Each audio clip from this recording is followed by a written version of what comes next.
வணக்கம் நேயர்களே. நமது என்ஆர்எஸ் ராயல் தொலைக்காட்சியின் சிறப்பு நேரலையான யார் பக்கம் நிகழ்ச்சிக்கு உங்களை வரவேற்கிறோம். இந்த அமர்வு தொடர்ச்சியாக அரசியல் தலைவர்களையும் சமூக தலைவர்களையும் சமூக ஆர்வலர்களையும் கருத்தியலாளர்களையும் நாம் சந்தித்து வருகிற ஒரு அமர்வு என்பது உங்கள் அனைவருக்கும் நன்கு தெரிந்த விஷயம்.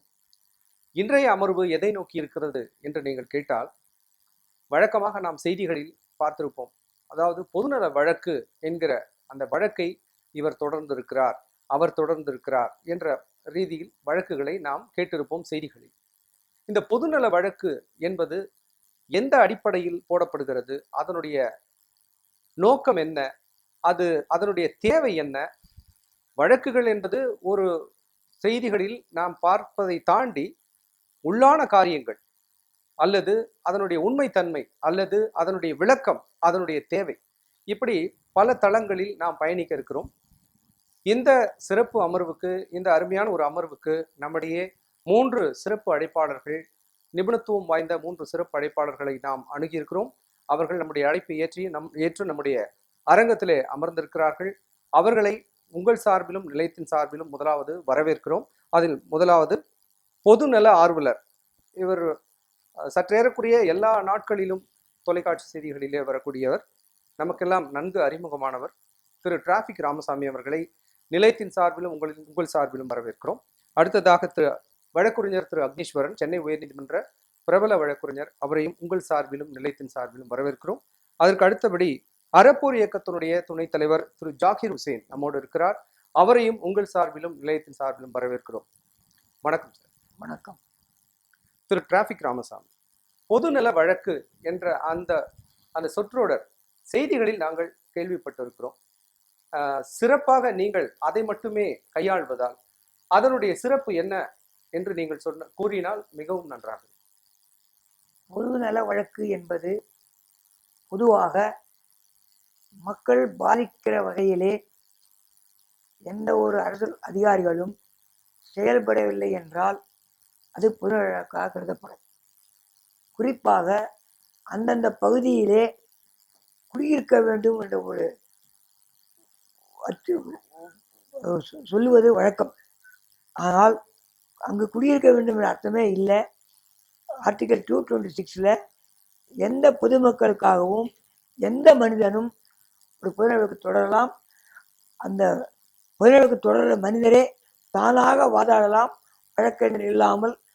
அந்த மாதிரி ஒரு நிலையை இன்னைக்கு தமிழகத்தில் இல்லை, இந்தியாவிலேயே அதிகமாக ஏற்படுத்தியவன் இந்த இளைஞன் டிராஃபிக் அமைவது நன்கறிந்த உண்மை. எனக்கே சில நேரங்களில் பல அச்சுறுத்தல் நீதிபதிகளே கூறுகிறார்கள். ஏனென்றால் எடுத்து செல்வதெல்லாம் உண்மையான பொதுநல வழக்கு, அஞ்சுகிறார்கள். நீங்கள் ஏன் தேர்ந்தெடுத்த அதிகாரி எம்எல்ஏக்களை சேர்வார் கூறுகிற நேரத்தில் அவர் யாரும் தேர்ந்தெடுக்கப்படவில்லை என்பதை அச்சுறுத்தினாலும் அவளுக்கு பயம், அதை தள்ளுபடி செய்கிறார்கள், அபராதம் விதிக்கிறார்கள்.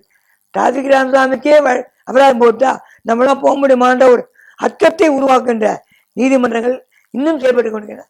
ஆனால் இன்றைய தினம் உச்ச நீதிமன்றத்திலே முன்னாள் முதலமைச்சர் ஜெயலலிதாவுடைய தீர்ப்பை கூறிய 2 சந்திரகோஷ் இருவரும் உண்மையிலேயே அரசியல்வாதத்துக்கு எச்சரிக்கையாக, மக்கள் யார் வரலாம் என்பதற்கு எடுத்துக்காட்டாக, எப்படி மக்களை நீதிமன்றத்தை சந்திக்கலாம் என்பதற்கு எடுத்துக்காட்டாகத்தான் ஒரு நல்ல தீர்ப்பை, சரித்திரமான தீர்ப்பை கொடுத்திருக்கிறார்கள். இதேபோல் எல்லா மக்களும் வரலாம். அவர்களுக்கு அணுகுறையாக எல்லா வழிகளையும் இந்த இளைஞர் சொல்லிக் கொடுக்க காத்திருக்கிறேன் என்பதை முக்கியமாக இந்த என்ஆர்எஸ் தொலைக்காட்சி மூலமாக தெரிவித்துக் கொள்ள விரும்புகிறேன். நன்றி. இப்போ பொதுநல வழக்கு என்பதற்கு ஏதாவது ஒரு வரையறை இருக்கிறதா, இல்லை அடிப்படை ஏதாவது இருக்கிறதா? அடிப்படை தகுதியாக சொல்ற தகுதின்னு சொல்லுவாங்க. அந்த ஏரியாவில் இருந்து அந்த ஏரியாவுக்குள்ளே இருந்தேன்னா கட்டாயம் போடலாம், மறுக்க முடியாது. ஆனால் இன்னைக்கு நான் சென்னையில் தான் இருக்கேன், மதுரையில் போய் வழக்கு போடுறேன். ஏன்னா அந்த தகுதியை நீ பெற்றுட்ட, அந்த பெறத்துக்கு கொஞ்சம் நாள் ஆகும். ஏன்னா உண்மையான சமூக அக்கறை உள்ளவன்றத நிரூபிக்கிறதுக்கு வரணும். அதான் தேவை, தகுதி, வேற ஒன்றுமே தேவையில்லை. சும்மா கேட் போட வேண்டியது. வழக்கறிஞரை பல பேர்கிட்ட கூட்டிட்டுமானா அவங்க பல காரணங்களால அந்த வழக்கை போய் பார்க்க முடியாது. அதனால அந்த வழக்கு தள்ளுபடி ஆகலாம், காலதாமம் ஆகலாம். அதெல்லாம் தவிர்க்கிறதுக்கு தான் மக்களே நேரடிக்கு போகலான்ற ஒரு சரத்தை நான் வலியுறுத்துக்கிட்டேன். அதைப்படி நான் ஓரளவுக்கு மக்களுக்கு தெரிவித்திருக்கேன். நிறைய பேர் பிறருக்கு தனிப்படும் முறையில் என் மாணவி பாத்திமா கூட கிட்டத்தட்ட 2 வருஷத்துக்குள்ள 20 வழக்கு போட்டிருக்காங்க. மதுரையிலையும் சுப்ரீம் கோர்ட்லையும் பண்றாங்க. தகுதின்றது அவங்களுடைய செயல்பாட்டு அந்த அவையோட பொறுத்து தான் இருக்கு. அது உண்மைத்தன்மையை நீதிபதிகள் நீங்க உணர்றாங்க. சில நேரங்களில் அவங்களுக்கு சந்தர்ப்ப சூழ்நிலையினால சில வழக்குகளில் கண்டிக்கிறாங்க. அதை பற்றி கவலை இல்லை. நம்முடைய மக்கள் கடமை, நீதிமன்றத்தை எடுத்துக்கொண்ட கடமை, அது செய்ய வேண்டியதுதான் நம்ம முதல் கடமை. நன்றி, உங்களுடைய விளக்கத்துக்கு நன்றி. அறப்பொரு இயக்கத்தினுடைய துணைத் தலைவர் திரு ஜாகிர் ஹுசைன், பொதுநல வழக்குகளை நீதிபதிகள் பார்க்கும் பொழுது அதே சிந்தனையில் உள்ள நீதிபதிகளாக இருந்தால் பரவாயில்லை, அதை புரிந்து கொள்வார்கள். வேறு சிந்தனையில் இருக்கக்கூடிய நீதிபதிகள் அதை வேறு கோணத்தில் பார்த்து அதை பொதுநல வழக்கு தொடர்ந்தவர் மீதே தண்ட தொகையை விதிப்பதை நீங்க எப்படி பாக்குறீங்க? இல்ல, நீங்க சென்னை உயர்நீதிமன்றத்தை பொறுத்த அளவுல பொதுநல வழக்குகள் எல்லாம் மூத்த வழக்கு, அதாவது தலைமை நீதிபதி கிட்ட தான் வரும் அது. அதனால அவரு இப்போ நாளைக்கு டிரான்ஸ்பர் ஆக போறாருன்னு நினைக்கிறேன். நாளைக்கு வந்து உச்சநீதிமன்றத்துக்கு போறாரு. பட் ஆனா அவர் வந்து நிறைய சிறப்பான பல வழக்குகள்ல வந்து எடுத்து நல்ல முடிவுகளை எடுத்து அரசாங்கத்துக்கு வந்து அபராதம் விதிச்சிருக்கிறாரு. அதாவது நிறைய விஷயம் பண்ணிருக்கிறாரு. பொதுவா இதை பார்த்திருக்கக்கூடிய மக்களுக்கு வந்து பொதுநலன் வழக்க வந்து அதாவது என்ன காரணத்துக்காக நம்ம தொடுக்க வேண்டிய அவசியம் என்ன? இப்போ ஜிஓ 540 ஒரு ஜிஓ இருக்கு. ஏதாவது ஒரு பிரச்சனை, ஒரு என்க்ரோச்மெண்ட்னு வச்சுங்களேன், அதுக்கு வந்து கம்ப்ளைண்ட் பண்ண 30 நாள்ல ஆக்ஷன் எடுக்கணும் அப்படிங்கிறது வந்து கவர்மெண்ட் ஆர்டர் ஒண்ணு இருக்கு. ஆனா இந்த அரசாங்கம் செயல்படாத அரசாங்கம் இருக்கிறதுனால ஒட்டுமொத்த அரசாங்கம், மத்திய அரசாங்கமும் சரி மாநில அரசாங்கமும் சரி, எந்த ஒரு கம்ப்ளைண்ட்டையும் முறைப்படி இருக்கக்கூடிய ஜிஓவை பின்பற்றி அவங்க வந்து ஆக்ஷன் எடுக்கிறது இல்லை. சரி, அரசாங்கத்துக்கு போயிட்டு இல்ல நீதிமன்றத்துக்கு போயிட்டு ஒரு தடையானையோ இல்ல ஏதாவது ஒரு ஆர்டரோ வாங்கிட்டு வரட்டும் அப்படிங்கிற அளவுக்கு லஞ்சமும் ஊழலும் வந்து மலிஞ்சு போய் கிடக்குது. அதோட இல்லாம நம்ம எதுக்கு மற்றவங்களை பகைச்சிக்கணும், அரசியல்வாதிகளை எதுக்கு பகைச்சிக்கணும், கொஞ்சம் அனுபவம் உள்ள அதாவது கொஞ்சம் பிரபலமானவங்க நம்ம ஏன் பகைச்சிக்கணும்னு சொல்லி அரசு அலுவலர்கள் வந்து அவங்களுடைய இயலாமைத்தன்மையும் அவங்க செயல்படாம இருக்கக்கூடிய தன்மையும் தான் மிக முக்கியமான காரணம் நிறைய பொதுநலன் வழக்குகள் வந்து குமியறதுக்கு. எனக்கு வந்து ஒரு 3-4 விஷயத்துல அனுபவம் இருக்கிற விஷயத்த நம்ம சொன்னா நல்லா இருக்கும்னு நினைக்கிறேன். அதாவது 3 வருஷத்துக்கு முன்னாடி சென்னை ஸ்டான்லி அரசு மருத்துவமனையில அரசாங்கத்தினுடைய ஒரு அரசு அலுவலர், அதாவது அந்த அரசாங்க ஆஸ்பத்திரியில இருக்கவங்களுடைய இயலாமை குறைபாட்டினால ஒரு 16 பேஷண்ட்ஸுக்கு ஹெச்சிவி ஹெப்படைட்டிஸ் சி வைரஸ்ங்கிற ஒரு வைரஸ் தாக்கிடுச்சு. அவங்க சரியான டெஸ்ட் பண்ணாம அவங்களுக்கு டயாலிசிஸ் பண்ணதுனால நாங்க முறைப்படி அரசாங்கத்திட்ட தெரிவிச்சு அவங்களுக்கு தனியா வந்து ட்ரீட்மெண்ட் எடுக்கிறதுக்கு எல்லாம் ஏற்பாடு பண்ணாலும் ஒரு பொதுநலன் வழக்கு தொடர்ந்ததுனால இந்த சிஜே வந்து இந்த நீதிபதி வந்து அதை வந்து ஏத்துக்கிட்டு 5 லட்சம் ரூபாய் நஷ்டஈடு, தற்காலிகமா ஒரு நஷ்டஈடு கொடுக்கறதுக்காக அவர் ஆர்டர் போட்டாரு. அந்த 5 லட்சம் ரூபாய் வாங்கி கொடுத்துருக்கிறோம். அதெல்லாமே தனிநபர் கமிஷன் ஒருத்தனை நியமிச்சிருக்கிறாரு. இந்த அரசாங்கம் இது வரைக்கும் அவங்களை இன்னும் நியமிக்கவே இல்லை. அவங்களுடைய 16 அந்த கிட்னி பேஷண்ட்டும் நிச்சயமா அதுல 4 பேர் இறந்துட்டாங்க. இப்போ இது கடந்த 2013 நடந்துட்டு இருக்குங்க. இது முதல்ல 3 லட்சம் ரூபாய் கொடுத்தாங்க, அதுக்கப்புறம் 2 லட்சம் ரூபாய் கொடுத்தாங்க. இது எதுக்கு சொல்றேன்னா அவங்களுடைய பலகீனம், அவங்களோட செயல்படாத தன்மை, அலட்சியம், அரசாங்கத்தினுடைய ஆர்டர்களை சரியா பின்பற்றாதது, நடைமுறைகளை பின்பற்றாதது தான் பொதுநலன் வழக்கு நிறைய வர்றதுக்கு மிக முக்கியமான காரணமா இருக்கு. இதை வந்து நீங்க உங்க தலைப்புக்கு ஏத்துது. அதாவது அரசாங்கத்தினுடைய செயல்படாத தன்மை, டிரான்ஸ்பரன்சி இல்லை, அக்கௌண்டபிலிட்டி இல்லை, யாருக்கும் பதில் சொல்ல வேண்டிய அவசியம் இல்லாம போயிடுச்சு அவங்களுக்கு. நிச்சயமா உங்களிடமே மறுபடியும் வடக்குரைஞர் திரு அக்னீஸ்வரன், நீங்க வந்து இது போன்ற வழக்குகளை கேட்டதுண்டு பார்த்ததுண்டு, அதை நீங்கள் வந்து ப்ராக்டிக்கலாகவும் கையாண்டிருப்பீங்க. இப்போ சார் சொன்ன மாதிரி, ஜாகிர் ஹுசைன் சொன்ன மாதிரி, வெறும் அரசு மேலேயே குற்றம் சொல்றது தான் பொதுநல வழக்கு என்கிற ரீதியில் தான் நம்ம பார்க்கணும். இது வரைக்கும் அப்படிதான் வருது. எத்தனையோ தனிநபர்கள் எத்தனையோ கோடி ரூபாய், கனிம வளமாகட்டும், அது தாது மணலாகட்டும், பல்வேறு விதங்களில் செய்திகள் வருகிறது. அது சார்ந்து தனிநபர் மேல் வழக்கு தொடர்ந்து ஏதாவது வெற்றி அடைந்த வழக்குகள் இருக்கிறதா? அதாவது இதனுடைய தலைப்பு என்னன்னா பொது நலன் காக்கக்கூடிய வழக்கு. அடிப்படையிலேயே தனி மனிதரை பத்தி எந்த விதமான தவறுகள் நடந்திருந்தாலும் இது வழக்கு தாக்கல் செய்ய இயலாது, முடியாது. ஒண்ணு. ஆனா அந்த தனிநபரால பொதுமக்கள் பாதிக்கப்படுறாங்க. இல்ல இருக்கட்டும். இந்த நம்முடைய நான் சட்டக்கல்லூரியில இருக்கிற போது, நான் லா காலேஜ்ல சென்னையில படிக்கிற போது டிராபிக் கிளியர் பண்ண ஐயா வந்து பயப்படவே மாட்டாரு, 5 சிங்கம். ஆனா நான் மட்டும் அவரை போக்குவரத்து ராமசாமி ஐயான்னு தான் சொல்லுவேன். தமிழ்நாட்டில் தமிழர்களுக்காக இது பண்றாரு. ஆனால் டிராபிக் என்ற வார்த்தையை மட்டும் ஏன் ஒரு கொடுக்கிறார் என்றால் அதையும் கொஞ்சம் மாத்திக்கலாம். போக்குவரத்து ராமசாமி சொன்னால் இன்னும் சிறப்புடையதாக இருக்கும். நன்றி. ஒண்ணு. 2வது, இந்த பொதுநல வழக்குக்கு உயர் நீதிமன்றம் அண்மையில் தனி மனித விளம்பரங்கள் அதிகமாகிவிடக் கூடாது. வழக்கறிஞர்கள் வழக்குகள் இல்லாதவர்கள், இது தலைமை நீதிபதிக்கு தான் வழக்கு வரும். ஏதோ ஒரு கேஸ போட்டு நம்மள அப்படி பாப்புலர் ஆகலாம் அப்படின்னு நினைக்கக்கூடியவர்களுக்கு இது கையில் ஆயுதமாக பயன்படுத்தக்கூடாது, சாட்டையாக மாறிவிடக் கூடாதுன்னு சொல்லி தலைமை அது ரெஜிஸ்டர்கிட்டே நீங்க பாத்துடலாமே. ரெஜிஸ்டர் கிட்ட நம்பர் ஆகும் போது இந்த வழக்கு ஏற்புடையதா அங்கே தடுத்துடலாமே. ஒரு 6-7 பாயிண்ட் ஒழுங்குமுறை வைத்திருக்காங்க. ஐயா அவர்களுக்கு நன்றாக முதல்ல பேன் கார்டு அவங்களுக்கு இருக்கணும். இரண்டாவது, தனி மனிதர்களுக்கு விருப்பு வெறுப்பு இன்றி பொது நலன் என்பதில் ஏதாவது ஒரு நிலைப்பாடு இருக்க வேண்டும். இப்படி இரண்டாவது இதுல என்ன அப்படின்னு கேட்டீங்கன்னா, உங்களுடைய பர்சனல் விளம்பரத்துக்காக இதை தாக்குதல் செய்யக்கூடாது. இல்ல அதுதான் ரெஜிஸ்டர் கிட்டயே வரும்போது அதை ஃபில்டர் பண்ணிடலாம் சார். தலைமை நீதிபதி கிட்ட போய் அவர் தான் சொல்லணும்ன்ற அவசியம் இல்ல. இல்ல சிலது என்ன ஆகும்னா மென்டல் ஹெல்த்ல போட்டு நான் சீஃப் கிட்ட கொண்டு வாங்க நாங்க பேசுறோம்னு சொல்லி வாதாடுவாரு. ஆனால் நடைமுறை இருக்கக்கூடிய சிக்கல் என்னன்னு கேட்டா 5 வகையான ரிட் இருக்குது. Habeas corpus, mandamus, prohibition, certiorari, கோவாரண்டோ.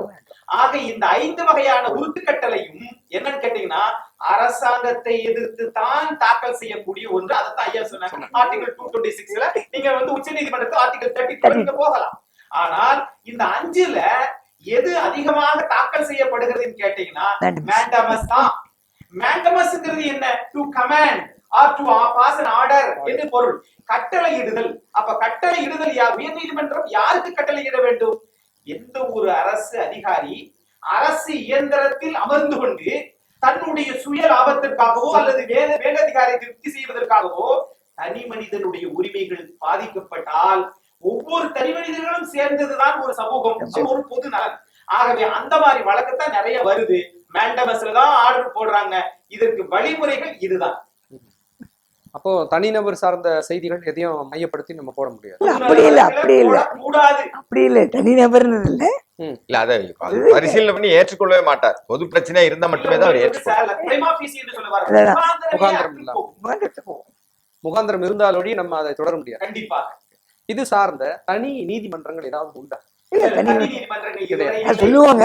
இது என்னன்னா தனி நீதிமன்றம் அமைக்க முடியாது. காரணம் கேட்டீங்கன்னா உயர் நீதிமன்றத்தினுடைய தலைமை நீதிபதி இருந்தால் இது வரும்.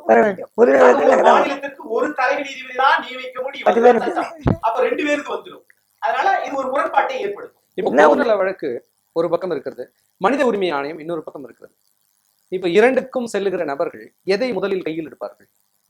மனித உரிமை ஆணையம் இதுக்கு அதுக்கு சம்பந்தமே இல்லை. 2 அரசு அமைப்புகள். 2 அரசு அமைப்பு தான். அதுல மனித உரிமையில ரிட்டையர்ட் பர்சன் தான் இருக்காங்க. குடும்பங்களையும் அரசாங்கத்துக்கு சாதகமாக தான் இது பண்ணிட்டு இருப்பாங்க மேக்சிமம். அதான் ஒரு இது. ஆனா இங்க அது மாதிரி இல்லை. அரசாங்கத்துக்கு எதிராக ஒரு கட்டளை போட முடியும் உயர் நீதிமன்றத்துல. அதான் வித்தியாசம். மனித உரிமையும் செய்யறாங்க. அதனால மனித உரிமை ஆணையத்துக்கு போனா நமக்கு பதில் வராது என்கிற எண்ணத்தோட தான் நிறைய பேர் போறாங்க. ஆனா நீதிமன்றத்துக்கு அப்படி வரது இல்லை.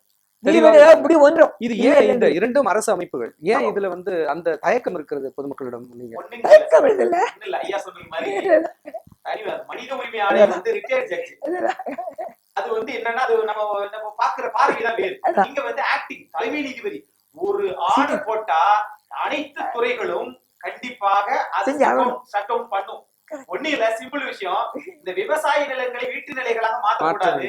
அதுல 11 துறைகளை சேர்த்து 11 துறை செயலாளர்களை கூட்டுவது நிப்பாட்டிடுவேன் அப்படின்னு சொன்ன உடனே முதல்ல எது பதிஞ்சதுன்னா சிஎம்டிஏ, அக்ரிகல்ச்சர் எல்லாத்தையும் சேர்த்தாங்க. முதல்ல எங்க தெரியுமா கை வச்சாரு? இன்னைக்கு இருக்கக்கூடிய தலைமை நீதிபதி நல்ல மனிதர், அறிவு ஜீவி. முதல்ல சப்ரிசார் தாண்டா பதிகிறாங்க. முதல்ல அவனை கூட்டு நிப்பாட்டு. நீ விவசாய நிலங்களை வீட்டு மனைகளாக போடக்கூடாது, பதியக்கூடாது.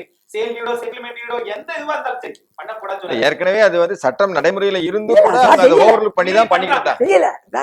ஆனா இதே விஷயத்தை அப்படியே மனித உரிமை கொண்டு போவோம். அதாவது என்னன்னா இன்னைக்கு இருக்க ஃபாஸ்ட் ட்ராக்னு சொல்றாங்க, அது ஸ்லோ ட்ராக். மனித உரிமைன்றாங்க. நீங்க அங்க போனா உங்களுக்கு மனித உரிமை பத்தி பேசினா மன அழுத்தமா கூடும். இல்ல மனித உரிமைகள் ஒரு தனி மனிதருக்கு ஏற்படக்கூடிய பாதிப்புகளுக்கு இல்ல போலீஸ் துறையில இருந்து மனிதர்களுக்கு ஏற்படக்கூடிய பாதிப்புகளுக்கு ஒரு விசாரணை பண்றதுக்கு அந்த மாதிரி ஒரு விஷயத்துக்கு தானே தவிர இந்த மாதிரி பொது நலன் சார்ந்த விஷயம் கிடையாது. அதுக்கு ஏதாவது வரையறை இருக்கா? இந்த மாதிரி காவல்துறை சார் மனித உரிமை என்ன சார்? தன்னுடைய உரிமைய அடிச்சோ ரத்தமட்டோ விசாரணை நடத்தாமலையோ அது காவல்துறையுடைய அத்துமீறல் தான் சார். மனித உரிமை 90 விழுக்காடு அதுதான் வரும்.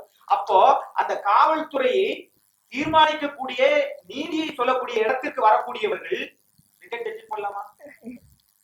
அப்ப அவங்க சொன்ன கேட்பாங்களா? ஆக அது தொய்வு ஏற்பட்டிருக்கிறது.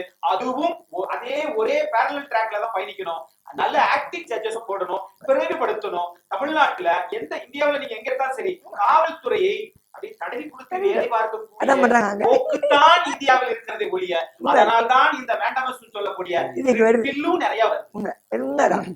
அறப்போர் இயக்கத்தினுடைய துணைத் தலைவர் ஜாகிர் ஹுசேன் சொல்லும் போது இந்த மாதிரியான கடுமையான உத்தரவுகள் போடுறது தான் அவங்களுடைய பணிகள். எத்தனையோ உத்தரவுகள் அப்படி இருக்கு உறங்கி. இல்ல அந்த உயர்நீதிமன்ற உத்தரவை கூட அரசாங்கம் பின்பற்ற தயாரா இல்ல. இல்ல என்னுடைய கேள்வி, உத்தரவு போட்டதோட ஒரு நீதிபதியினுடைய வேலை முடிவு பெற்றதா, கை கழுவிட்டு போயிடல, அதை செயல்படுத்தியா யார் அந்த ஆர்டர் வாங்குறாங்களோ அந்த உத்தரவு செயல்படுத்தவில்லை என்றால் அது கண்டம் ஆஃப் த கோர்ட்னு திருப்பி போய் சொல்லணும். அவங்க யாரு அந்த ஆர்டர், அந்த அனுமதி, அதாவது அந்த ஆர்டர் வாங்குறாங்க இல்லையா, இந்த மாதிரி அரசாங்கம் வந்து இத்தனை நாளைக்குள்ள சொல்லணும் இல்ல இதை செய்யணும் அப்படின்னு சொன்னா அவங்க செஞ்சிருக்காங்களா செய்யலாங்கிறது அவங்களும் ரிப்போர்ட் பண்ணணும். அது அல்லாம நம்ம தான் போய் சொல்லணும் இல்ல இவங்க அரசாங்க நீதிமன்ற உத்தரவை மதிக்கல, இவங்க வந்து கண்டம் ஆஃப் த கோர்ட் போட்டு அதை திருப்பியும் செய்ய வைக்க, அப்படி ஒரு சூழ்நிலை தான் இப்ப இருந்துட்டு இருக்கு. இல்ல நீதிமன்றங்களே அதை ஏன் கண்காணிக்க அவங்களுக்கு நிறைய பலு இருக்கு, அதை நம்ம சொல்ல முடியாது. அது வழக்கு போட்டவங்க அது துறைநோக்கு மென்ஷன் பண்ணி கேட்டால் எடுக்கிறாங்க. நீதிமன்றத்தை இந்த வழக்கு பார்க்க முடியாது, நிறைய வழக்குகள் இருக்கு. இல்ல அதுக்கு உதாரணத்துக்கு சொல்லணும்னா ஐயா வந்து பேனருக்குன்னு சொல்லி பேனர் இப்படித்தான் வைக்கணும், அனுமதி பெற்று தான் வைக்கணும், நிறைய வழக்குகள் ஐயா போட்டாங்க. அதுக்கு வந்து எல்லாமே கைட்லைன்ஸ் எல்லாம் இருக்கு. ஆனா காவல்துறையோ கலெக்டர் ஆபீஸோ அதை பின்பற்றி நடக்கிறது இல்ல. ஏன்? அரசியல்வாதிகளுக்கு பயந்து. இப்ப நாங்க ஒரு சிம்பாலிக் ப்ரொடெஸ்ட் தான் ஒண்ணு பண்ணோம். ஐயா பண்ணது நிறைய பண்ணிட்டு இருக்காரு. ஒரு வாட்டி பண்ணி 3 பேர் ஜெயிலுக்கு போனோம் அறப்போர் இயக்கம் சார்பா. அதுக்கப்புறம் இப்ப எல்லா அரசியல் கட்சிக்காரங்களும் போட்டு பேனர் வைக்காத அப்படிங்கிற லெவலுக்கு வந்திருக்கு. நான் எதுக்கு சொல்றேன்னா, நம்ம பொதுநல வழக்கு போட்டா கூட அதை வந்து செயல்படுத்தக்கூடிய அரசு துறைகள் வந்து ரொம்ப மெத்தன போக்க கடைபிடிக்குது. அவங்களுக்கு வந்து டிரான்ஸ்பரன்சி இல்ல, அக்கௌண்டபிலிட்டியே இல்லங்க. நீங்க பண்ணதான்றது இல்ல, கண்டென்ட் 2014 போட்டு இன்னும் பெண்டிங் இருக்கு. ரிப்போர்ட் கேட்டுட்டு இருக்காரு, முடிக்கல கண்டென்ட். நீதிமன்றம் வழக்கு பெண்டிங் இருக்கு. தமிழ்நாடு பூராவும் 32 பதில் சொல்லிட்டு இருக்காங்க. நேத்து ஒரு வழக்கு எங்க வழக்கு விசாரணைக்கு வந்துச்சுங்க. வில்லிவாக்கம் லேக் வந்து 420 ஏக்கர் இருந்தது, இப்ப 39 ஏக்கர் தான் இருக்கு. அதையும் மெட்ரோ ட்ரெயின்காரங்க வந்து 24 ஏக்கர்ல அனுமதி பெறாம அந்த மணல் எடுத்து கொட்டியிருக்காங்க. நாங்க ஒரு பொதுநல வழக்கு தாக்கல் பண்ணோம். நேத்தே அவரு அதுக்கு வந்து அதாவது பசுமை தீர்ப்பாயத்துக்கு மாத்திட்டு, ஆனா மெட்ரோ வாட்டர் என்ன பண்ணிட்டாங்க, நாங்க அதை வந்து திருப்பி நாங்க அந்த கொட்டின மணலை திருப்பி அள்ளிடுறோம் அப்படின்னு சொல்லி வழக்கை விசாரிக்காமலே எங்களுக்கு வெற்றி கிடைச்சிருக்கு. நேத்து நடந்த விஷயம். ஒரு விஷயம் விரிவாக விவாதிப்போம். ஒரு இடைவெளிக்கு பிறகு விவாதிப்போம். நேயர்களே, ஒரு சிறிய விளம்பர இடைவெளிக்கு பிறகு யார் பக்கம் நீளும் காத்திருங்கள். நேயர்களை யார் பக்கம் தொடர்கிறது? பொதுநல வழக்குகள் அதிகரிப்பின் அந்த விளைவு சட்டத்தின் குறைபாடா அல்லது அரசியலின் மெத்தனமா என்ற தலைப்பில் இந்த பயணத்தை தொடங்கி இருக்கிறோம். நம்மோடு இணைந்திருக்கும் 3 அறிவு சார்ந்த அல்லது நம்முடைய நிலையத்துக்கு வந்து தங்களுடைய கருத்தை, விரிவான கருத்தை முன்வைக்கிற மிக முக்கிய அழைப்பாளர்கள், பொதுநல ஆர்வலர் திரு டிராபிக் ராமசாமி அவர்கள், வழக்குரைஞர் திரு அக்னீஸ்வரன், அதே போல் அறப்போர் இயக்கத்தினுடைய துணைத் தலைவர் திரு ஜாகிர் ஹுசேன் ஆகியோர் நம்மோடு இணைந்து தங்களுடைய விரிவான விளக்கத்தையும் ஆழமான கருத்துக்களையும் முன்வைத்து வருகின்றனர். இந்த அமர்வு உள்ளபடியே நிச்சயமாக மக்களுக்கு சென்றடைய வேண்டும். பொதுநல வழக்கு என்றால் என்ன, அதை யாரெல்லாம் தொடரலாம், அதற்கான பாதுகாப்பு நடைமுறைகள் என்ன, யாராவது மிரட்டினால் அது சார்ந்து யாரிடம் நாம் முன்வைப்பது, இது போன்ற அடிப்படை தகவல்களையும் கூடுதல் தகவல்களையும் பெற இந்த 1 மணி நேர அமர்வை நாம் ஏற்படுத்தி இருக்கிறோம். வழக்குரைஞர் திரு அக்னீஸ்வரன், இப்போ நம்ம ஒரு பொதுநல வழக்கு எடுக்கிறோம்னு வைங்க, நீதிமன்றத்தில் வழக்காடு மன்றத்துல அது சார்ந்த மிரட்டல்கள் அதிகமாக வரக்கூடிய வாய்ப்பு இருக்கு. அதை ஒரு சாமானிய மக்கள், ஒரு நபர், சாதாரண நபர் ஒரு பொதுநல வழக்கு தொடர்க, ஐயாலாம் வந்து நல்ல பிரபலமானவர், அவர் வந்து நமக்கு எல்லாம் தெரியும் அவரோட. ஆமா, பாதுகாப்பே இல்லைன்னா கூட அவர் வந்து தனி ஒரு நபரா போய் சந்திக்கக்கூடிய அந்த பெரிய பேரு அவருக்கு உண்டு. சாமானியமான மக்கள் வழக்கு தொடர வாய்ப்பு இருக்கிறதா? சாமானிய மனிதனும் வழக்கு தொடர வேண்டும் என்பதற்குத்தான் இது சட்டத்தை உருவாக்கப்பட்ட ஒன்று. ஆனால் பொதுவாகவே ஒரு கோர்ட் காம்ப்ளெக்ஸ், அந்த ரெட் பில்டிங் பார்த்தாலே பயந்து போகக்கூடிய சுபாவம் இந்த நவீன காலத்திலும் அப்படித்தான் இருக்கிறது. அதுதான் உண்மையும் கூட. அப்பா கோர்ட்டுக்கு வேணாம்ப்பா அப்படின்னு பயப்படுற ஒரு நிச்சயமா. பாப்பம் தான் நிறைய இருக்கு. காவல்துறையையும் சட்ட ஆமா, எல்லாம் சிவப்பு ஆமா. இந்த பழக்கம் முதலில் மாற்றப்பட வேண்டும். 68-70 ஆண்டுகள் சுதந்திர ஒரு நாட்டில் ஒரு நிச்சயமா. சாமானியன் வந்து எல்லா இடத்திற்கும் செல்ல வேண்டும் அந்த நிலை ஏற்படாத வண்ணம் இருந்ததுன்னா சுதந்திரம் இன்னும் சரிவர ஏழை மக்களை சென்றடையவில்லை என்பதைத்தான் இது ரெண்டு நம்மகிட்ட காட்சி. நிச்சயமா. போலீஸ்காரங்க அவன் ஏன் பத்து பயப்படணும், கோர்ட்டுக்கு வர்றது ஏன் அவன் ஏன் அச்சப்படணும்? அப்ப ஏன்னா இங்குதான் ஒரு நீதி முடக்கப்படுது நீதி முடக்கப்படுவது என்பதை பெரும்பாலும் காட்டிலும் மன்னிக்கிறது. இல்ல, இல்ல, நீதி முடக்கப்படுவது என்பதை காட்டிலும் நெட்டும் போட்டு பயப்படுறோம். அது நம்மளை கொண்டு போற தளம் சரியாக இல்லையோ என்பது ஒரு அச்சப்படுகிறது. வேற ஒண்ணுமே கிடையாது. அதான் கரெக்ட். ஏன்னா ஈஸியஸ்ட் வே கொடுக்கணும். ஒண்ணும் இல்ல, உட்கார்ந்து இருக்கிறது பிடிக்கதான், நடக்கிறது நிக்கிறது பிடிக்கதான்னா மனுஷனுக்கு இயல்பாகவே உட்கார்ந்து இருக்கதான் பிடிக்கும். ஏன்னா இலகுவான இதைத்தான் மனுஷன் விரும்புறான். அதுதான் கோர்ட்டு கூட என்ன சொல்றேன்னா, ஏற்கனவே நீங்க கூட இப்ப சொன்னீங்களே அவமதிப்பு வழக்கு சொல்றீங்களே, அவமதிப்பு வழக்கில் எனக்கு தெரிந்து நான் அதிகம் இது ஒரு ஆய்வுகளில் பார்க்கின்றவன் நன்றே கிடையாது. மிகப்பெரிய ஒரு தவறு என்னன்னு கேட்டீங்கன்னா, நீ வேலை செய்யாதனாலதானப்பா கோர்ட்டுக்கு போறான், கோர்ட்டுக்கு போனதுனாலதானப்பா அங்க தீர்ப்பு கொடுக்குறாங்க, அந்த தீர்ப்பை நீ மதிக்க வேண்டுமா இல்லையா? 10 ஃபைல் கண்டெம்ட் இருக்கிறது, இது 11வது ஃபைல வச்சுக்கோ அப்படின்ற மனப்பான்மை இந்தியாவில் இருக்கிற வரை உருவாக்கிட்டாங்க. ஒருபோதும் வல்லரசு நாடாக இந்தியா வரவே வராது. முடியாது. எனக்கு தெரிந்து என் அறிவுக்கு எட்டிய வரை தமிழ்நாட்டில் எல்லா துறைகள் 32 துறைகள் இருக்கிறது, எல்லா துறைகளுக்கும் தலைவர் தான் முதலமைச்சர். தமிழ்நாட்டில் கண்டெம்ட் ஆஃப் கோர்ட்ல கடைசியாக வந்த நீதிமன்ற அவமதிப்புக்காக காமராஜர் தான் 10 மணிக்கு வந்து தலைமை சீஃப் கோர்ட்ல வந்து உட்கார்ந்தவர். அதற்கு பின்னர் வந்தவர்கள் எல்லாம் கண்டெம்ட்டில் வரவே இல்லை என்று கேட்டால் அவர் மட்டும்தான் நினைத்தார், நீதிமன்றம் என்னை அழைக்காமலே நான் போய்விட வேண்டும். காரணம், ஏதோ ஒரு துறை அதிகாரி வேலை செய்யவில்லை என்றால் அதற்கு நான் தாயா முத பொறுப்புன்னு சொல்லி வந்த மாமனிதன் இருந்து அலங்கரித்த இந்த நாட்டில் அதற்கு பின்னாடி வந்த எல்லாரும் டாப் லெவல்ல வந்துட்டாங்களா என்ன? உங்களுடைய கருத்தை புரிஞ்சுக்கிட்டேன். இந்த விஷயத்துக்காக தான் நாங்க அறப்போர் இயக்கம் சார்பா வந்து சென்னையில செயல்பட்டு இருக்கக்கூடிய நாங்கள் வந்து ஒவ்வொரு வார்டு வைஸா போய் மக்களுக்கு உங்களுடைய உரிமைகளை தெரிந்து கொள்ளுங்கள் அப்படின்னு சொல்லி ஒரு 3 மணி நேர ப்ரோக்ராம் தொடர்ந்து ஒவ்வொரு சனிக்கிழமை ஞாயிற்றுக்கிழமை நடத்திட்டு இருக்கோம். காவல் நிலையம்னா என்ன, எப்படி போய் கம்ப்ளைண்ட் பண்ணணும், அதாவது எந்த ஒரு அரசாங்க அலுவலகத்திலையும் எந்த ஒரு மனு கொடுத்தாலும் உடனே அதுக்கு அக்னாலஜ்மெண்ட் கொடுக்கணும், அதுக்கு வந்து பெற்றுக்கிட்டோங்கிற அந்த இதை கொடுக்கணும். ஆனா யாரு கொடுக்கறதே இல்லை. யார் ஒரு சாமானிய மனிதன் போய் காவல்துறையிலையும் சரி, இல்ல நீங்க சொன்ன மாதிரி நீதிமன்றத்திலையும் சரி, சாதாரண மனிதன் வக்கீல் தான் ஐயா இருக்காரு, ஐயாவுக்கு நல்லா தெரியும். இந்த நம்ம அதாவது அட்வொகேட் தான் போய் ஒரு வழக்கு தொடுக்கணுங்கிற அவசியம் இல்ல. சாதாரண மனிதன் கூட ஒரு வழக்கு தொடுக்கலாம். இல்ல, நீங்க அந்த சாதாரண மனிதன் கூட போலாம். நீங்க நம்ம உயர் நீதிமன்றத்துல கூட வழக்குரைஞர்களுக்கு மட்டும் கழிவறை இருக்கிறது, பொதுமக்களுக்கு கழிவறை தேட வேண்டியதா இருக்கு. அதே போல சைதாப்பேட்டை நீதிமன்றம் சைதாப்பேட்டை நீதிமன்றம் பொதுமக்களுக்கு கழிவறையே இல்லை. சைதாப்பேட்டை நீதிமன்றம் பொதுமக்களுக்கு கழிவறையே இல்லை. இதை எந்த வழக்காக நாங்க வந்து நான் சார்ந்த ஒரு இயக்கம் சார்பாக சென்னையில இருக்கக்கூடிய ரயில்வே ஸ்டேஷன்ல நல்ல இது ஒரு விஷயம் கேட்டுக்கிடுங்க. ஒரு பொதுநல போட்டு சிஜே வந்து ஒரு ஆர்டர் போட்டு அது இப்ப நடைமுறைப்படுத்தி இருக்கிறாங்க.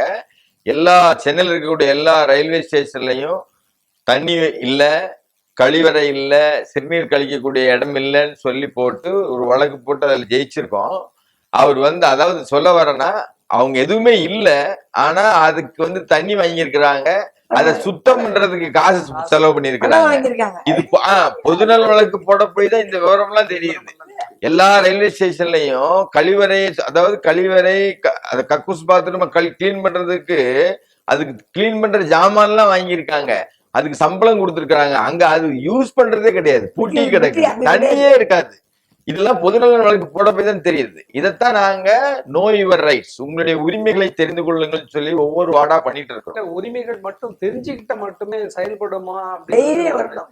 அந்த உரிமைகள் எல்லாருக்குமே ஓரளவுக்கு தெரியும். இல்ல, இப்ப கம்ப்யூட்டரைஸ்டான காலகட்டத்துல இப்ப காவல்துறைக்கு நீங்க நேர்ல போகாமலே கம்ப்ளைண்ட் கொடுக்க முடியும். அவங்க ஆக்ஷன் எடுக்கிறாங்களா ரெண்டாவது, கம்ப்ளைண்ட பதிவு பண்ண முடியும். நீங்க ஒரு காவல் நிலையத்துக்கு போய் ஒரு இன்ஸ்பெக்டரையோ ஒரு ஏசியோ டிசியோ சந்திக்கணும்னீங்கன்னா அவளுக்கு சீக்கிரமா சந்திக்க முடியாது. ஐயா அங்க நிக்கிறாரு, இங்க நிக்கிறாரு, அப்படி போறாரு, இவ்வளவு உலகத்தையே கையில வச்சிட்டு இருக்கோம். மொபைல் நமக்கு ஒரு போன் பண்ணி இல்ல, இப்ப மொபைல்லயே நம்ம தமிழ்நாடு போலீஸ் மொபைல் ஆப்லயே கம்ப்ளைண்ட் கொடுக்கலாம், அதுக்கு அக்னாலஜ்மெண்ட் வாங்கலாம். இல்ல, அதுக்கு ஒரு உதாரணத்துக்கு நான் சொல்றேன். அதாவது இந்த ரோட்ல போக முடியாத வாகனம்னு ஒண்ணு இருக்குங்க. இப்ப சமீபத்துல நடந்த என்னுடைய இங்க அரப்பூராளி இன்னொருத்தருக்கு நடந்த ஒரு விஷயம். அதாவது ரோட தோண்டிக்கிட்டே ஒரு வண்டி போவோம், அதை வந்து ஒரு பெரிய வண்டியில வச்சுதான் எடுத்துட்டு போனோம். இவன் வந்து அந்த வண்டி இல்லாம ராத்திரி 3 மணிக்கு போய் நாங்க உடனே ஆன்லைன்ல ஒரு கம்ப்ளைண்ட் கொடுத்தோம். மறுநாள் காலையில அந்த வண்டியை சீஸ் பண்ணோம். அதாவது செயல்படக்கூடிய விஷயங்கள் இருக்கு, செயல்படலன்னு சொல்ல முடியாது. இருந்தாலும் மக்களுக்கு அது தெரியல. இவ்வளவு பெரிய மக்கள் தொகை நிறைந்த நாட்டுல செயல்பாடுன்றது ஒரு கடுகளவு இருக்கிறது. இல்ல, அதுக்கு என்ன பண்ணலாம் நீங்க சொன்னீங்கன்னா நல்லா இருக்கும். அதாவது பள்ளிக்கூடத்துல படிக்கக்கூடிய 8th 9th, நான் வந்து இந்த நோ யுவர் ரைட்ஸ் ப்ரோக்ராமுக்கு வந்து எப்படி போய் கேட்பேன்னா 9th 10th 11th 12th பசங்கள்ட்ட போய் ஒரு மனுஷன் இந்திய சிட்டிசன்ங்கிறதுக்கு என்னப்பா அடையாளம்னு கேட்டா எல்லாம் சொல்லுவாங்க. ரேஷன் கார்டு, ஸ்கூல் சர்டிபிகேட்டு, எல்லாம் ஐடென்டி கார்டுலாம் சொல்லுவாங்க. நான் கேட்பேன், இது வந்து தொலைஞ்சு போச்சுன்னா எப்படி காசு லஞ்சம் கொடுக்காம வாங்கணும்னு யாருக்கா தெரியுமா? அதுதான் நான் வந்து சொல்லித்தரேன் உங்களுக்கு. எப்படி ஒரு டிரைவிங் லைசன்ஸா இருக்கட்டும், இல்ல ஒரு ரேஷன் கார்டா இருக்கட்டும், இல்ல தன்னுடைய ஸ்கூல் சர்டிபிகேட்டா இருக்கட்டும், ஏதாவது ஒரு தன்னுடைய சான்றிதழ் தொலைஞ்சு போச்சுன்னா எத்தனை பேருக்கு தெரியும் எங்க போய் அப்ளை பண்ணணும், காசு கொடுக்காம எப்படி வாங்குறது, லஞ்சம் கொடுக்காம எப்படி வாங்குறதுன்னு யாருக்குமே தெரியாது. இதைத்தான் நாங்க நோ யுவர் ரைட்ஸ் சொல்லி கொடுத்துட்டு இருக்கோம். சொல்ல முடியாது. இன்னைக்கு பெருமையா சொல்லுவேன், இமெயில்ல போலீஸ் கம்ப்ளைண்ட் அனுப்பிச்சு அவங்க இமெயிலே சீரியஸா கொடுக்கணும். அந்த உத்தரவு வாங்கி அந்த பாத்தியமான மாணவி தான் மதுரை தமிழ்நாடு பூரா அது வந்து சிஸ்டம் ஒர்க் பண்ணி மத்திய அரசு அறிவிச்சிருக்காங்க. எல்லாமே வாங்கி 2 வருஷம் ஆச்சுப்போம். நாட்டை வாங்கி இமெயில் தான் அனுப்புறாங்க. தமிழ்நாட்டுல வந்துருச்சு, ஆன்லைன்லயே கம்ப்ளைண்ட் பதிவு பண்ணி சீரியஸா அனுப்புறாங்க. எனக்கு வந்துருது நிறையா, அவங்களுக்கு வந்துருது. அதாவது மக்கள் வந்து தைரியம், பயமின்மை, நம்பிக்கை, இது 3 தான் வேணும். வேற எதுவும் தேவையில்லை. ஒரு இடத்துல தவறு நடக்குதுன்னா அது ஒரு லெட்டர் மூலியமா எழுதணும் அந்த அதிகாரிக்கு. அது எடுக்கலைன்னா அப்புறம் நீதிமன்றம் வரலாம். அதை யாரும் செய்யறதில்லை. உடனே டிராஃபிக் போன் பண்ணு, அவர் தான் பார்ப்பாரு. அந்த எண்ணம் வந்துருக்கு நீங்க. அது மறக்கணும் சொல்ற எல்லாருக்குமே. நீங்க முதல்ல போடுங்க, எல்லாரும் டிராஃபிக் ராமசாமியா மாறணும். அதுதான் பண்ணிட்டு இருக்காங்க. பண்ணிட்டு இருக்காங்க. நிறைய பேர் பெரிய போட வந்துடுறாங்கன்னா அதுக்கு மூல காரணம் டிராஃபிக் தான், சந்தேகமே இல்லை. இப்போ அக்னீஸ்வரன் சார் சொன்ன மாதிரி வழக்கறிஞர் அக்னீஸ்வரன் காவல் நிலையங்களையும் நீதிமன்றங்களையும் பார்க்கும்போது ஒரு நல்ல எண்ணம் ஏற்படாத படித்தவர்கள் கிட்டே இன்னும் பயந்து போயிருக்காங்க. தீவிரவாதியும் பயங்கரவாதிகளும் அந்த கட்டணங்களை பார்த்தாலே மனநிலையே வேறு மாதிரி ஆயிடுது. இந்த துறையை சார்ந்தவரால கொஞ்சம் ஒதுங்கிய ஏன் அவர்களை சமூகம் ஏற்றுக்கொள்ளவில்லை? ஏதாவது காரணம் இருக்காது? காரணம் சமூகம் ஏற்றுக்கொள்ளவில்லை என்றால் 2 விஷயம். மக்களுக்காக அவங்க பணியாற்றலன்றது ஒண்ணு, நிச்சயமா கிடையாது. மனசாட்சிக்காகவும் பணியாற்றலன்றது 2. மனசாட்சி இல்ல அவங்களுக்கு.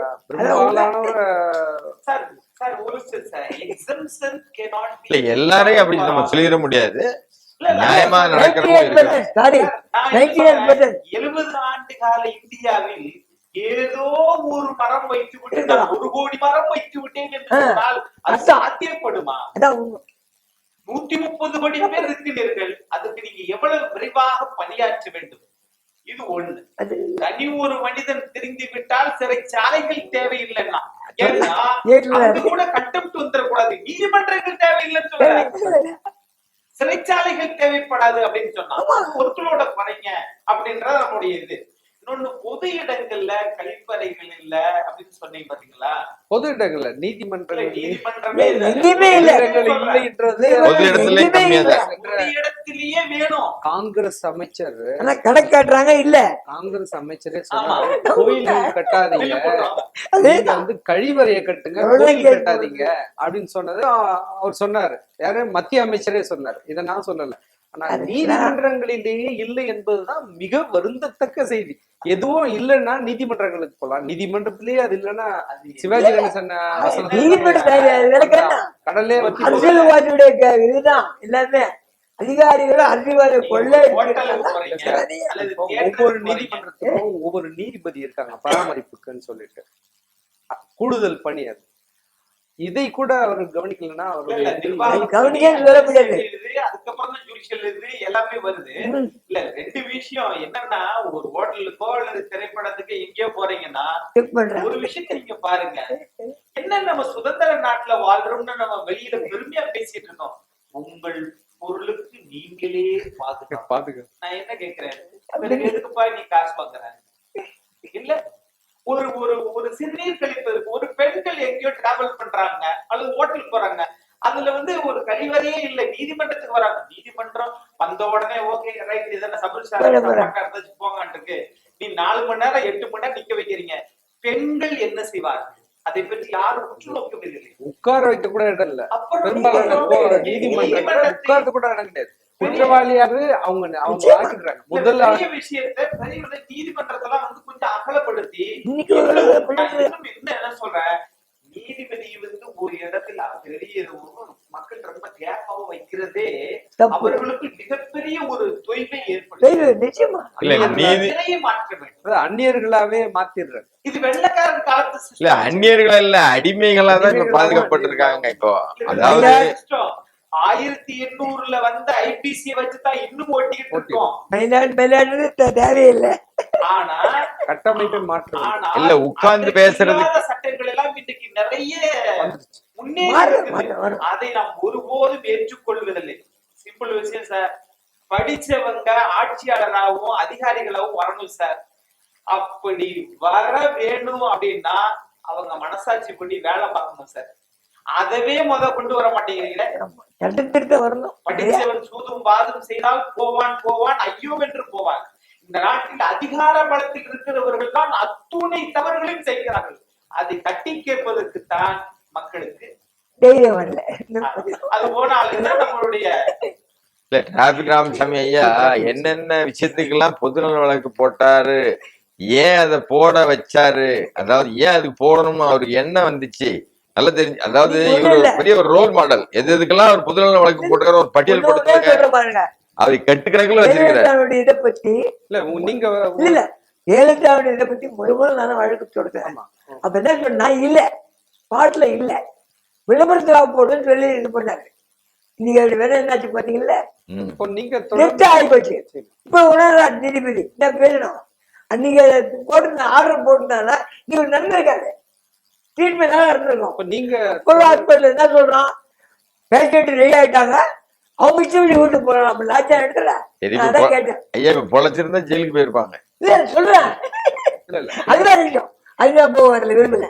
இல்ல உங்களுடைய முயற்சி வரவேற்கத்தக்கது. அதுல எந்த மாற்று கருத்தும் இல்ல. இப்ப நீங்க வழக்கு தொடர்ந்த முதல் நிலையில ஆரம்ப காலகட்டத்துல நீங்க சந்தித்த பிரச்சனைகள் என்ன? நிறைய இருக்கு சொல்லுவோம். நிறைய இருக்கு. மீன்பாடி வந்து பேன் பண்ணி கட்டி கொடுத்து போலீஸு அதுக்கப்புறம் தான் பாதுகாப்பில் கொடுத்தாங்க எனக்கு 2002 நிறைய பில்டிங் மேட்டரு. இன்னைக்கு உண்மையை பெருமையா சொல்லுவேன். இல்ல இத சாதாரண மக்கள் எப்படி கையாளுறது? நல்ல நீங்க ஓரளவுக்கு நடைபாத வியாபாரிகள் கூட பாராட்டுறாங்க. என்எல்சி போர்ட்டோட கடைகளை காலி பண்ணா கூட அவங்களே பாராட்டுறாங்க. அந்த அளவுக்கு இருக்குது. ஏன்னா உள்ளுக்குள்ள கும்பல் இருக்கலாம். இப்போ பாராட்டுறதுன்றது வேற, மக்கள் செயல்பாடுறது வேற.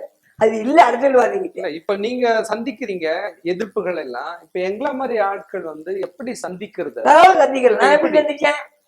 7 வருஷம் 84 91 இது மேல போடாத கேஸ் இல்லை சமாளிச்சேன். இன்னைக்கு நான் கூட இருக்கேன்னா அது குறைஞ்சிருக்கு. எல்லாருக்கும் அந்த கூட்டு நம்ம குறைஞ்சிருக்கு. இல்ல நீங்க எப்படி வரீங்க அதை சொன்னீங்கன்னா நேயர்களுக்கு தைரியமா உங்களுக்கு தேவைப்பட்டால் இந்த மனு ஒரு வார்த்தைக்கு செய்யலைன்னா டிராபிக் மூலியமா வழக்கு தொடர்றதுன்னு எழுதுல. நடக்கலன்னா அது கேளுங்க அப்புறம். இல்ல இல்ல, ஒவ்வொருவரும் டிராபிக் ராமசாமியா மாறணும். மாறணும். அது எப்படி மாறணும்? நோக்கம் அது எப்படி மாறணும்? நீங்க இந்த வந்து மாதிரி என்ன பண்ணா சொல்றீங்க, என்ன சொல்ல வர்றீங்க மக்களுக்கு? நீங்க மக்கள் தைரியமா தட்டி கேளுங்க, எழுத்து மூலமா கொடுங்க. என் பேரை போட்டா நல்லது உங்களுக்கு, இல்ல நீங்களே வாங்க. அப்படியும் செய்யலன்னா எங்கிட்ட வாங்க, நான் வழிகாட்டுறேன். அதான் சொல்ல முடியும். தைரியம், பயம், தன்னம்பிக்கை மூணு தான் வேணும். நீதான் ராஜா. அதுதான் கண்டுபிடிச்சிருக்கு. இன்னைக்கு அரசாங்கம் பயப்படுது, நீதிமன்றங்களும் பயப்படுது. ஏன் பயப்படுது? காரணம் அதான், தைரியமா இல்லை, யாரும் பயப்படுறாங்க. அதான் தைரியமா அதாவது துணிஞ்சவனுக்கு துக்கம் இல்லைன்னு சொல்லுவாங்க இல்லையா, உண்மைதான். அதுதான் பதில், வேற ஒண்ணுமே கிடையாது. நீங்க தைரியமா போனீங்கன்னா உங்களுக்கு எந்த பிரச்சனையும் வராது. தவறு அதுதான் இல்லை. எங்களுடைய, அதாவது ஒரு பொதுநல வழக்கு தொடர்ந்ததுனால நீங்க ஐயா கிட்ட அவருக்கு என்ன பாதிப்புன்னு கேட்டீங்க இல்லையா, நிறைய நான் ஒரு உதாரணம் சொல்றேன். பொதுநல வழக்கு போட்டதுனால மக்களுக்கு என்ன நன்மை கிடைச்சிருக்குன்னு சொன்னா நல்லா இருக்கும். அந்த இல்லை. ஒரே ஒரு விஷயம் தான், ஸ்டான்லி ஆஸ்பத்திரியில போட்டோம். ஆனா எனக்கு வந்து முதல்ல அந்த சீஃப் டாக்டர் வந்து என்னை வந்து ரொம்ப ஒரு எதிரி மாதிரி பார்த்தாரு. அதுக்கப்புறம் 3 மாசம் கழிச்சு சொன்னாரு, இல்ல நீங்க நல்லதுதான் பண்ணிருக்கீங்க, நீங்க போட்டதுனால தமிழ்நாட்டுல இருக்கக்கூடிய எல்லா டிஸ்ட்ரிக்ட் ஹெட் குவார்டர்ஸ் ஆஸ்பத்திரியிலையும் நிறைய டயாலிசிஸ் மிஷின் வாங்கியிருக்காங்க. அந்த டெஸ்ட் பண்றதுக்கு முன்னாடி, அந்த டயாலிசிஸ் பண்றதுக்கு முன்னாடி பண்ணக்கூடிய டெஸ்ட் பண்றதுக்கான மிஷின், டயாலிசிஸ் பண்ணதுக்கு அப்புறம் டெஸ்ட் பண்றதுக்கான உபகரணம், இதெல்லாம் வந்திருக்கு. நிச்சயமா நீங்க வந்து அது முதல்ல வந்து ஒரு தனி ஒரு ஆஸ்பத்திரியை எதிர்த்து போடுறதா அவங்க நினைச்சாங்க. ஆனா அதுக்கப்புறம் எனக்கு என்னுடைய ஃபெசிலிட்டி எல்லாம் கூடி போச்சு. ஜட்ஜி ஒரு ஆர்டர் போட்டதுனால இனிமே இந்த மாதிரி தவறு வராம பாதுகாக்கிறதுக்கு என்னென்னலாம் வேணுமோ அதை வாங்குறதுக்கு நீங்க ஆர்டர் போடுங்க. அவர் என்னை கூப்பிட்டு சொன்னாருங்க. அதனால பொதுநல வழக்கு போடுறதுனால நிச்சயமா நமக்கு தெரியாம நிறைய நன்மைகள் நடக்குது. 2006ல இருந்து 2000 போட்டுல 50-60 வருஷமா கிடையாது இந்த மாதிரி ரோடு இருக்கு. எப்படி வந்தது? தொடர்ந்து நான் போராடுறேன். அந்த மாதிரி மக்கள் போராட வரணும், அப்பதான் நாடு திருத்த முடியும். பயந்து போனோம். ஒரு இது போடுறா அடிக்கிறான், என் வண்டி வச்சாங்க, இப்படி இருந்தா கூட நான் கவலைப்பட்டேன். மேல தொடர்ந்து போனேன். இன்னைக்கு லட்சக்கணக்கான மக்கள் பாராட்டுறாங்க. என்எல்சி பஸ்ஸோட 40-60 வருஷம் கிடையாது. உங்களுக்கு இருந்தாங்க எல்லாரும் சொல்லுவாங்க. ஒரு 1 கிலோமீட்டருக்குள்ளதான் பொலிஸ்டேஷன்லேருந்து பேஸ்கார வரலாம். ஊரு எறும்பு கிடையாதுங்க, கிளீனா இருக்குது. எப்படி வருது? அந்த தைரியம், தன்னம்பிக்கையோடு போராடி கொண்டு வந்தேன். அந்த செயல்பாடு அந்த மக்கள் கொண்டு வரணும். அதுக்கு பின்னால் நான் இருக்கேன், கைட் பண்றேன். எனக்கு யாரும் பஜா கொடுக்க வேணாம், நான் ரெடி. புதுநலுக்கு போறதுன்னா ஒரு 1000 ரூபாய்க்கு மேல மேக்சிமம் கிடையாது. வக்கீல் வந்து ப்ரொஃபஷன், மெடிக்கல் டாக்டர்லாம் என்னமோ கொண்டாடிக்கிறான். வக்கீல் கொடுக்க தப்பே கிடையாது. ஆனா வக்கீல்களை போகும்போது அவங்களை கேட்கறாங்கன்ற போது முடிஞ்சா கொடு, நீயே வந்தாங்க. அவங்க தொழில் பண்றாங்க, 10 கேஸ் எடுப்பாங்க. உன் கேஸ் வரும்போது அவங்க போக முடியாது, நல்லா இருக்கலாம். நீ கூட அவர் திட்டக்கூடாது, அவ்வளோ பணம் வாங்கினாரு அவளை திட்டக்கூடாது. தப்பு. நான் இப்போ சொல்லுவேன், எங்க நிறைய பேர் வர தப்பு. நீயே போகாதாரு. இல்ல அது உரிமை இருக்கு. ஒரு இல்ல இருக்கு. அதாவது இல்ல அதாவது நீங்க அடுத்தது இந்த பேப்பர்லாம் நீங்க ப்ரொடியூஸ் பண்ணணும், அடுத்த கட்டம் நீங்க இது பண்ணணும். ஒரு அமைப்பு சார் சொன்னது மாதிரி எப்படின்னா, நீங்க அங்கதான் வழக்கறிஞர் கொடுக்கல, அதுலயே வந்து இலவச சட்டமயம் இருக்குது, லோக் அதாலத் மக்கள் நீதிமன்றம் இருக்குது, எதுவுமே தெரியாது. பாப்பர் சூட்டுன்னு சொல்லக்கூடிய வறிய நிலையில் இருக்கிறவர்களுக்கு ஒரு வழக்காடு மன்றம் ஒண்ணு இருக்குது. நம்ம வந்து மக்கள் என்ன நினைக்கிறாங்கன்னா, வழக்குரைஞரை நம்ம வச்சே நம்ம நகர்த்த முடியாது வேகமான்றத பதிஞ்சிருச்சு மக்கள் மத்தியில். இதுல வந்து உங்களுடைய விருப்பத்துக்கு ஏத்தா போல நீதிபதியே உங்களுக்கு வீட்டுக்கு வந்து இதுதாப்பா உனக்கு சொத்துன்னு கொடுக்கவும் முடியாது. அழுதுபடிதான் பால் குடிக்கும். அது சும்மா இல்ல.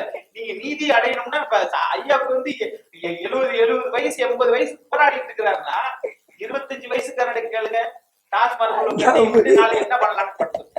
ஒண்ணு எங்க போய் காதல் பண்ணிட்டு அதுலயும் வேற விதத்துல போய் கேஸ் வாங்கி 3 கேஸ்ல உட்கார்ந்துருப்பான். அப்ப இதெல்லாம் எது திசை திருப்பக்கூடிய ஒரு பயன். அது தவறானது. இன்னொரு விஷயம் சார், பிரச்சனைகள் எங்க வருது? நீங்க சிங்கப்பூர்ல போயிட்டு ஒரு சாக்லேட் சாப்பிட்டு பேப்பரை படிச்சு $200. தேசத்தில் சிறுநீர் ஓப்பனா இது பண்றான், அவனுக்கு குற்றமே இல்லை. அதுதான் விவேக் சொல்லுவார் ஒரு படத்துல. எங்க ஊர்ல விவேக் வந்து நடிக்க சொல்லுவாங்க. நேர காட்டுல. ஆர்டிஓ ஆபீசர் சார் இந்த நாட்டுல முதல்ல செய்ய வேண்டியது சப் ரிஜிஸ்ட்ரார் ஆபீஸ முதல்ல அடுத்து செல்டன். லஞ்சத்தை வந்து அள்ளி ரெண்டு கையால அள்ளி அள்ளி சாக்கு முட்டையில கொண்டு போறாங்க சார். கொண்டு போறாங்க. சப் ரிஜிஸ்ட்ரார் ஆபீஸ் வந்து சார் பதிவாளர் முதல்ல கம்ப்யூட்டரைஸ் பண்ணணும் சார். அவருடைய பத்திரப்பதிவுக்கு டிடி எடுத்து கொடுத்து ஆன்லைன்ல கொடுத்தா நம்பர் பண்ணுங்களேன். ஆர்டிஓ ரீஜனல் டிரான்ஸ்போர்ட் அதுலதான் சார் லஞ்சம் போகுது. ஆர்டிஓ பக்கத்துள்ள அண்டை மாநிலம் ஆந்திராவுல பட்டா அப்ளை பண்ணினா ஒரு வாரத்துல கிடைக்குது சார். ஆனா இங்க 1.5 வருஷம் அலைஞ்சாலும் கிடைக்க மாட்டேங்குது சார். இது போன்ற பல விஷயம் செய்திகள் இருக்கிறது. ஒரு மருத்துவமனைக்கு, அரசு மருத்துவமனைக்கு உள்ள நுழையணும்னா இந்த வார்டுக்கு போனா 10 ரூபாய், அந்த வார்டுக்கு போனா 50 ரூபாய், இதுதான் 100 ரூபாய் இல்லாம போக முடியாது. இந்த மாதிரி ஆகிட்டா பொதுநல வழக்குகளாக வருகிறது. காரணம் அதான். நீ ஒழுங்கா செஞ்சா எங்களுக்கு என்ன வேலை? வக்கீல்கிட்ட ஏன் கேஸ் கொடுக்கணும்? எல்லா அதிகாரிகளையும் நேர்மையா இருந்துட்டா ஓரளவுக்கு வக்கீலுக்கு ஜட்ஜுக்கு வேலையே கிடையாது. சேவை பெறும் உரிமை சட்டம், சேவை பெறும் உரிமை சட்டம்னு ஒண்ணு கொண்டு வரணுங்கிறதுக்காக ஒரு பொதுநல வழக்கு தொடுக்கப்பட்டுச்சுங்க. அதுக்கு என்ன சொல்லிட்டாங்க தமிழக அரசாங்கம், இல்ல ஆல்ரெடி சட்டம் இருக்கு, இது கொண்டு வரணும்னு அவசியம் இல்லைன்ட்டாங்க. ஆனா எல்லா மாநிலத்திலயும் சட்டத்தை அமல்படுத்தி இருக்கிறாங்க. சேவை உரிமை சட்டம் வந்தால் சேவை பெறும் உரிமை சட்டம் இங்க பண்ண சட்டம் தான் இருக்கு. ஆர்டிஐ கூட நான் அடிக்கடி அதாவது தினசரி ஒரு பெட்டிஷன் ஃபைல் பண்ணிட்டு இருக்கேன். இப்ப புது டாக்டிஸ் எல்லாம் கண்டுபிடிச்சிட்டாங்க. அதாவது ஒரு வருஷமா ஒரு இதை ஃபாலோ பண்ணிட்டு இருக்கேன். இந்த உதாரணத்துக்கு 1 வருஷமா ஆச்சு கம்ப்ளைண்ட் பண்ணி பேப்பரே வச்சிருக்கேன். அவன் வந்து அதுக்கு பதில் வந்து ஆன்லைன்ல போடுறான். ஐயா வழக்கத்தோடு அந்த சிஎம்டிஏல அதாவது அன்ஆத்தரைஸ்டு பில்டிங்க வந்து கம்ப்ளைண்ட் பண்றான். அவன் என்ன பண்றான், இவர் போட்ட ஒரு வழக்க மேல்கோள் காட்டி நாங்க ஆக்ஷன் எடுப்போம் அப்படின்னு போட்டிருக்காங்க. 1 வருஷம் ஆச்சு, ஒரு ஆக்ஷனும் இல்ல. நான் சொல்ல வர விஷயம் என்னன்னா, அதாவது நம்ம மக்கள் வந்து அரசாங்கம் சரியா வேலை செய்தா நம்ம தான் சம்பளம் கொடுக்குறோம். அரசாங்க அலுவலகத்துல இருக்கக்கூடிய ஒவ்வொருத்தருக்கும், அது போலீஸ் ஸ்டேஷனா இருந்தாலும் சரி, ஐயா சொல்ற ஆர்டிஓவா இருந்தாலும் சரி, ஆர்டிஓவா இருந்தாலும் சரி, கலெக்டர் ஆபீஸா இருந்தாலும் சரி, நம்ம போனோம்னு அவனுக்கு பயந்துகிட்டு கை கட்டிக்கிட்டு இருந்தா அவன் நம்மள வந்து மேல ஏறி மிதிப்பாங்க. ஆனா நம்ம தான் போன உடனே சேர் எடுத்து போட்டு உட்காரணும், புரியுதா, தைரியமா கேட்டோம்னு வைங்களேன், நிச்சயமா அவங்க வேலை செய்யாம இருக்கிறது தான் இது காட்டுது. சார் சொன்ன மாதிரி பொதுநல வழக்கு வர்றதுக்கு மிக முக்கியமான காரணம் அவங்க யாரும் சரியா வேலை செய்யறது இல்ல. எல்லா சட்டம் இருக்கு. நன்றி. உங்களுடைய பொன்னான நேரத்தை ஒதுக்கி அருமையான கருத்துக்களை முன்வைத்தீர்கள். இறுதியாக இந்த பொதுநல வழக்குகள் மிகுந்து வருவது சட்டத்தின் குறைபாடா அல்லது அரசுகளின் மெத்தனமா? இறுதியான வார்த்தை. அதாவது முழுக்க பொதுநல வழக்கு வந்து அரசுகளின் மெத்தனமே. ஏன்னா சுதந்திர இந்தியாவில சுதந்திரத்தை கொடுக்கறப்ப வின்சன் சர்ச்சில் தான் சொன்னார், Indians are rogues, scoundrels, they are not fit for rule themselves சொன்னாரு. இந்தியர்களுக்கு சுதந்திரம் கொடுக்காதீர்கள், அவர்கள் போக்கிரிகள், அவர் சுகவாசிகள், அவர்கள் சுதந்திரத்தை எப்படி கையாள்வது என்று தெரியாமலே இருக்கக்கூடிய நாடு இந்தியா. இன்னைக்கு ப்ரூவ் ஆயிடுச்சா? 20 வருஷம் ஆயிடுச்சு. இன்னும் நம்ம வல்லரசு ஆகுவது இன்னும் 200 வருஷம் ஆகும். நம்மளோட நேர்மை ஒன்றுதான் இல்லை. இந்தியர்கள் அறிவுஜீவிகள், இந்தியர்கள் உழைப்பாளிகள், இந்தியர்கள் யோக்கியர்கள், ஆனால் நேர்மையானவர்கள் அல்ல. அதாவது அரசாங்கத்தினுடைய மெத்தன போக்கு அப்படின்னு மட்டும் சொல்லிடாம நம்மளுடைய ரெஸ்பான்சிபிலிட்டி, நம்ம பொறுப்பு, தனி மனித ஒழுக்கம், தனி மனித பொறுப்பு எடுக்கணும். அதாவது நமக்கு முன்னாடி நடக்கக்கூடிய விஷயங்களுக்கு நான் தான் பொறுப்பு அப்படிங்க ஐயா அப்படித்தான் எடுக்கிறாரு. அவர் எதெல்லாம் பாக்குறாரோ அது என்னுடைய பொறுப்பு அப்படின்னு பொறுப்பெடுத்ததுனாலதான் அது அரசாங்கத்தை செயல்பட வைக்க வேண்டியது நம்மளுடைய பொறுப்புன்னு நம்ம நினைச்சிட்டோம் அப்படின்னு சொன்னா நிச்சயமா பொதுநல வழக்கு வர்றது கம்மியா. உங்களுடைய இறுதி கருத்து? கருத்து, மக்கள் இதுல மக்களுடைய விழிப்புணர்வு நிறைய வேண்டும். அதை வந்து அரசு அதிகாரிகள் மெத்தனமா செய்யாத, உடனடியா தாங்கள் வாங்குகிற சம்பளம் மக்கள் வரி பணம் அரசியல்வாதி இல்லையே நினைச்சு காட்டி செயல்பட்டாங்கன்னா பொதுநலவழக்கு போட வேண்டிய வேலையே கிடையாது. நிச்சயமாக கருத்துக்களுக்கு உங்களுடைய விளக்கங்களுக்கு எங்களுடைய நெஞ்சார்ந்த நன்றியை தெரிவித்துக் இன்னொரு அமர்வில் நாம் விரிவாக பேசுவோம். நன்றி. நன்றி, வணக்கம். நேயர்களே, இதுவரை கடந்த 1 மணி நேரமாக பொதுநல வழக்குகளின் அந்த போக்கு அல்லது அதிகரிப்பு சட்டத்தின் குறைபாடா அரசின் மெத்தனமா என்ற தலைப்பின் கீழ் நாம் விவாதித்தோம். அருமையான கருத்துக்களை முன்வைத்த பொதுநல ஆர்வலர் திரு டிராபிக் ராமசாமி, வழக்கறிஞர் திரு அக்னீஸ்வரன், அதே போல் அறப்போர் இயக்கத்தினுடைய துணைத் தலைவர் திரு ஜாகிர் ஹுசேன் ஆகியோர் தங்களுடைய அருமையான கருத்துக்களை விரிவாகவும் விளக்கமாகவும் முன்வைத்தனர். இந்த நிகழ்ச்சி உள்ளபடியே நம்முடைய நேயர்களுக்கு ஒரு பெரிய புரிதலையும் விளக்கத்தையும் தந்திருக்கும் என்று நாங்கள் நினைக்கிறோம், நம்புகிறோம். மீண்டும் நாளை யார் பக்கம் நிகழ்ச்சியில் சந்திக்கிறோம். நன்றி, வணக்கம்.